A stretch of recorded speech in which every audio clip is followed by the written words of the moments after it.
Hi guys, and welcome to this channel. My name is Miriam. So today I thought we should paint some green leaves and some red berries, a little bit Christmas-like, and I'll guide you step by step in how to do that.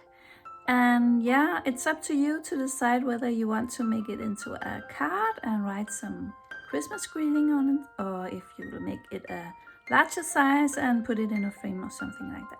Last in the video, I will showcase the paintings that took part of my art challenge 2 weeks ago. Only one person joined in, but boy am I glad you did. It's a start and hopefully more will join in next time. Make sure to join my Facebook group for more info, updates and inspiration. Link is down below. But let's get started with the painting for this week. And here you can see the watercolors I'm using, and there's also a sketch for you. I'm beginning the painting with wetting the whole paper because I want to work wet in wet. And when the whole paper is completely wet, I begin to drop in some of the red color. This one is called Ruby. And I just allow the paint to flow, and I'm putting the red color in where I can see some berries on the paper. It's okay if some of the red color goes to some of the leaves, that doesn't matter. I'm using a very watery mix of the red color, and remember that when this is dry it will be quite light. But I just want to have this in the background to begin with, because I think it will give a very nice effect. And when I have dropped in the red color, I will continue to drop in the green color. And this is the emerald green I'm using. And I drop the paint in, and then I just help it with my brush. I don't stay inside the lines of the leaves. I allow the paint to flow outside the lines of the leaf because I'm also using this as the background. And it's okay for the red and the green to flow together in some places, so don't worry too much about that. And now I just have to wet the paper a little bit again because it dries quite fast, this paper. And now I'm going in with the turquoise green, and I'm just dropping some of that color in to just have a little bit of another color in the background.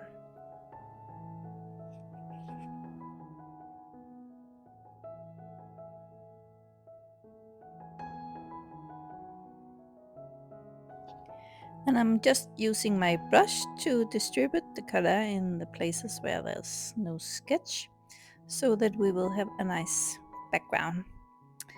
And here I'm dropping in some of the emerald green because I felt like it got a little bit too blue, the background. So yeah, I just drop in some of the emerald green as well in different places. And now I am drying the whole thing off with my hairdryer so I can continue with the painting and I don't have to wait too long. So this first leaf, I will show you how I paint that, and then you can paint the other leaves by yourself. But the first thing I do when I'm going to paint a leaf is I'm going to wet the leaf. And then I drop in color. I follow the outlines of the leaf and I drop in color here. And I'm using the emerald green, and then I allow the color to flow into the leaf, and if I don't think it flows enough I'm helping it a little bit with my brush. And I'm just building up the leaf a little by little, and then I'm dropping in more and more paint, and because I really want there to be some variation in the leaf. I want there to be some lighter places and some darker places on the leaf, because that would give a very nice effect. And now I go in with the green color, and it's a little bit more not so watery as the other mix. A little bit a stronger mix of the green, I would say, but still quite watery because, as I said before, I'm just building up the leaf. Then I rinse off my brush and then I go in with a damp clean brush and just help distribute the color on the leaf.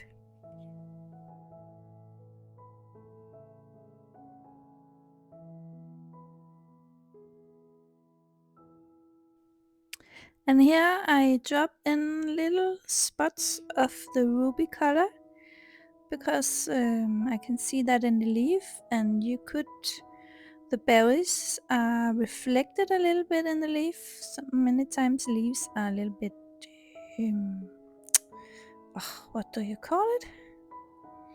No, I can't find the word, but it has reflections on it. So the berries are reflected a little bit in the leaf, and sometimes the leaf just has some other colors than green in them. So yeah, and here I'm dropping in a darker mix of the emerald green, and I'm just dabbing it with my brush a little bit at the time. And now I have switched to the green color, and I also want a line down the leaf because this is the middle of the leaf, and I just draw that also wet and wet. We're still working wet and wet because when we do it like this, the colors flow together naturally and it's much easier to blend, and you get a very smooth surface. And I really like the look of that. So here I have a darker mix of the green. I want it to be a little bit darker in the lower part of the leaf. So yeah, variation is quite good when you are painting. So you have to have different hues in the leaf.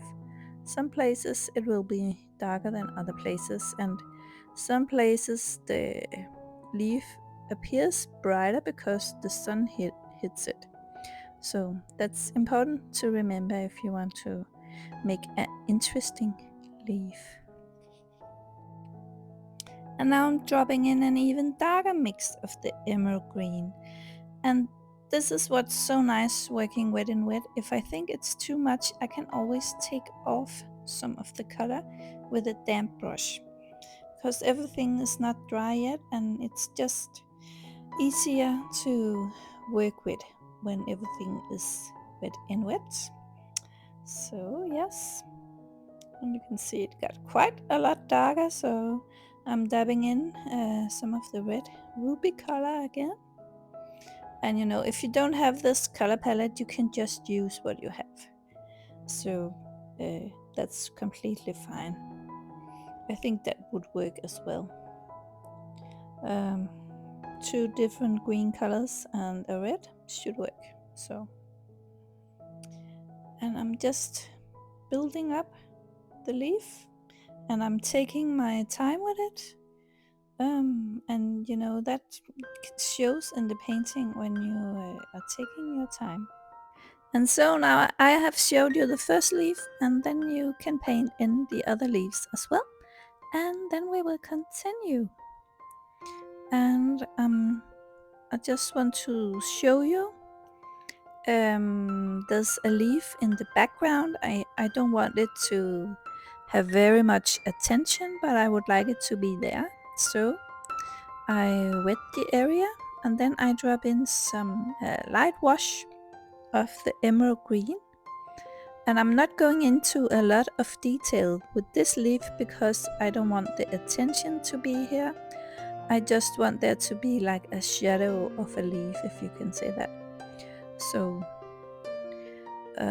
yeah, so this is how I do it. I give it a little bit of color, and then not too much attention and not too many details. And I don't take too much time painting this as I did with the other leaves. So, and I will go around the painting, and here we have a leaf in the background, And for that, I want to make that a bit darker because it's a shadow area. So I pick up some green and then I add in some black to darken it a bit. I could also add in some of the red to darken it, but I chose to use black for this. And then I just paint in this leaf behind the other leaf, as you can see me do here.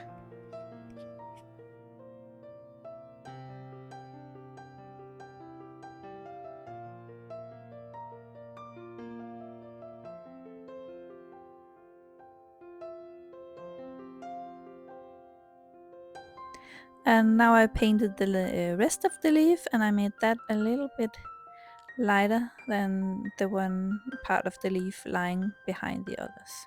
So, and here I paint in the rib or whatever you call it in the middle of the leaf, and I'm using this dark color and a size 2 brush.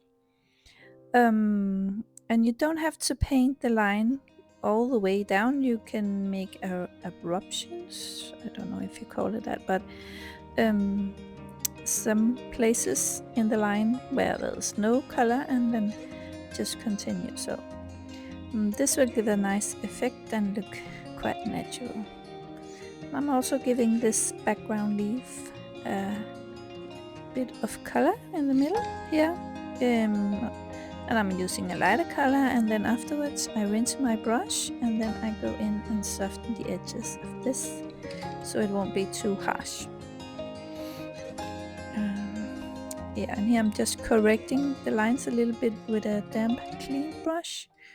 I don't want the lines to be too harsh.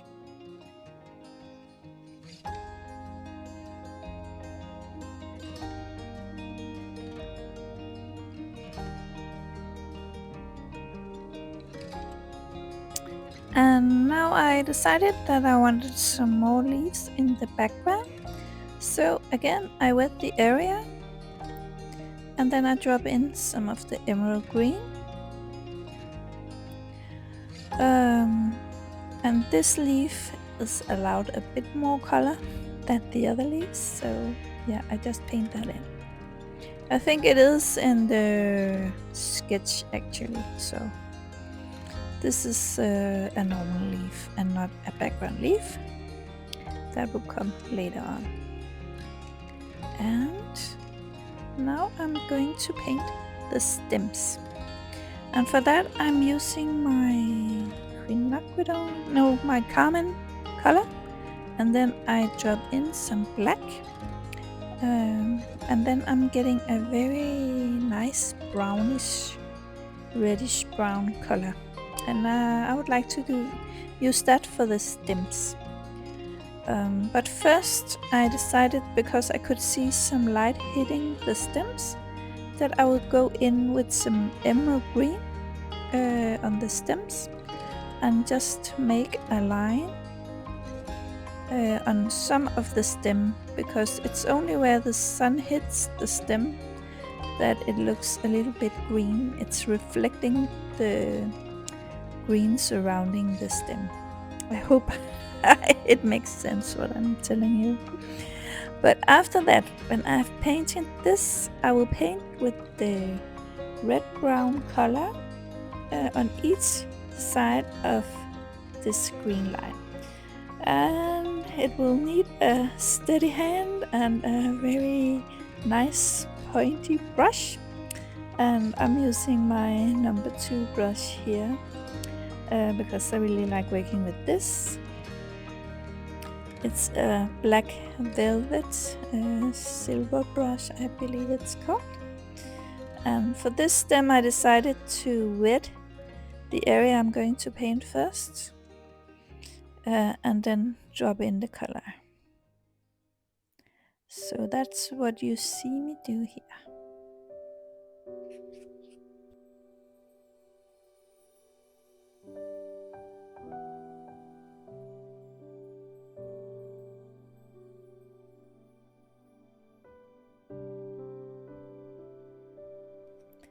And some people, when they paint, to keep their hands steady, they lay their little finger on the paper to keep your hand in balance. I've not quite learned it yet, so I have to practice that because it's quite a good help when you have to paint some straight lines and so on.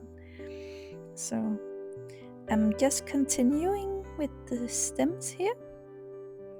And now I'm painting the smaller ones. And then I begin to paint the berries. The berries here in the bottom of the painting, I don't want them to have too much attention, so I will not go into too many details with those. And I wet them to begin with, and then I go in with the Qunacridone Rose Magenta and drop it in, working wet in wet, like you see me here. And then I go in with the ruby color and I just dab in the colors. And as I said, I'm not going into too many details because I want the attention to be a little bit higher in the painting. So this is if we want the focal point to be, we go into some more details. So yeah, and I'm just working on the bells, dropping in some paint and rinsing my brush, and then with a clean brush just mix the colors together in the berries. And I'm continuing with these berries as well. First I drop in the Qunacridone Rose Magenta, and afterwards I go in with the ruby. And now I'm going to work on these areas of the painting.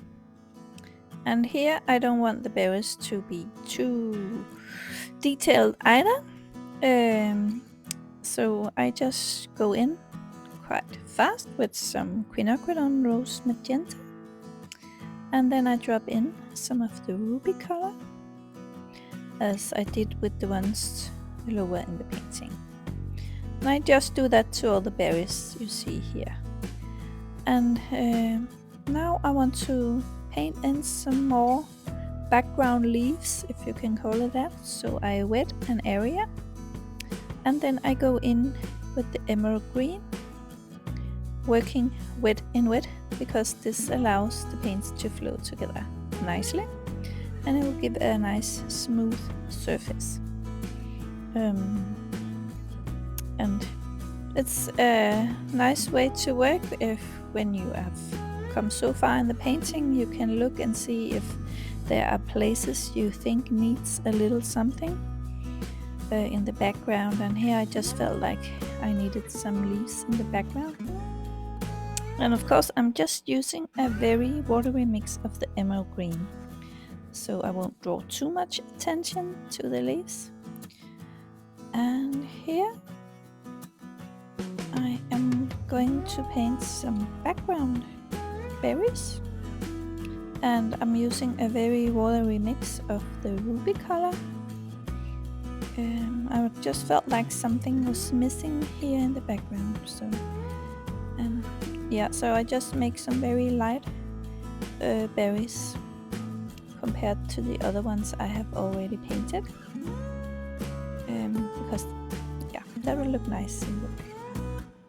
And I'm just adding in another leaf here, as you can see. It's all about the composition, and yeah, you have to take a look at your painting sometimes and see if something is missing, or yeah. And it's a very good idea to actually take some pictures with your phone and then look at it at your phone. Because it just gives you a different perspectives, and many times you can just see that something is missing, and yeah, so that's quite a good idea to do that. Now I'm going to be working on the rest of the berries, and this is where I want to put in some more effort on painting the berries, because I want the focus to be here. And I just begin with, like with the other ones, with the Qunacridone Rose Magenta color, and I just paint all of them with that color to begin with. Now I have switched to a small flat brush, and this is just to see how that would work when I paint the berries. So yeah, you can test out your different brushes and see how they act, and if you like how they paint on the paper. I have a lot of brushes, but many times I'm only using a very few selection of them, so once in a while I tell myself to try and use some of my other brushes just to see if I like using them or not. And I'm going in with the ruby color now, and I'm just taking my time with each berry and just blending things, and I put in the color and then I rinse my brush, and then I go in with a damp clean brush, and just mix the colors on the paper. Sometimes I take off some of the color as well, and here I'm using my small size 2 brush and even out some areas. And here I'm outlining the berries a little bit with a darker mix of I think this is the Carmine color, or perhaps that's the one I'm mixing right there. So I go in with that and make an outline of these berries. And I'm just dabbing the color in, still working wet and wet. This is really my preferred way of working, because I like how the colors flow together and you don't get too many hard edges.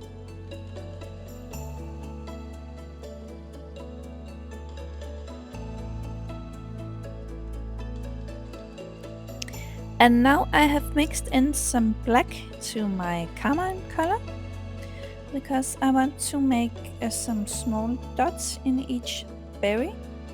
You know, a berry often has a little thingy in the end.